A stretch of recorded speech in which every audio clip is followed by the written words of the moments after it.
Hello everyone, thumbnail দেখে ভাবছো ৩৫ টাকায় মাছ ভাত আবার কোথায় পাওয়া যায়? এত ভাবার কিছু নেই। আমি বলে দিচ্ছি, ইউনিভার্সিটিতে ৩৫ টাকায় মাছ ভাত পাওয়া যায় ক্যান্টিনে। তাই আমরা মাছ ভাত খাওয়ার জন্য ফার্স্টে টোকেন কাটতে গেলাম। আমাদের আই কার্ড দিয়ে টোকেন কাটতে হয়, তাই আই কার্ডগুলো দিয়ে দিলাম। আর রিমা টোকেন কাটছিল, তাই আমার আই কার্ডটা, ওর আই কার্ডটা দেওয়ার পর আমার আই কার্ডটা যখন বাইরে ছিল, আই কার্ডটা আমার বারবার দেখছিল। পরে বলল যে তোর আই কার্ডের পিকটা খুবই সুন্দর দেখতে। তারপর রিমা সই করলো আর আমিও সই করেছিলাম, কিন্তু ভিডিও ক্লিকটা করতে পারিনি। তারপর আমি সই করার পরে আই কার্ডটা নিলাম আর আর টোকেনটাও নিয়েছিলাম।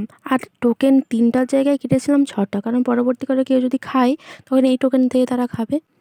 তারপর এই টাইমে ক্যান্টিনে প্রচুর ভিড় থাকে। অনেক চেষ্টার পর আমার টোকেনটা দিলাম আর টাকাটা দিলাম। এরপর আমরা পেয়ে গেলাম একটা চিরকুট। সেই চিরকুটে লেখা ছিল মাছ ভাত ট্রিকে।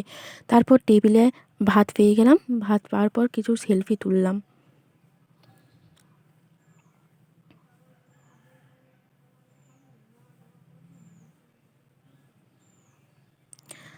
আর ভাত ছিল, চাল কুমড়া বড়ি দিয়ে তরকারি ছিল, আর মাছ ছিল। শুধু মাছ ভাত নয়, তার সঙ্গে চাল কুমড়া ও বড়ির তরকারিও ছিল। ৩জন মিলে গল্প করে করে খাওয়ার পরে মুড়ি খেলাম। তারপর পেট মোটা করে আবার সেলফি তুললাম। আর সেলফি তোলার পরে চলে গেলাম ক্লাস করতে। আর এই ভ্লগটা ভালো লাগলে please subscribe and share and like করো। ওকে, বাই।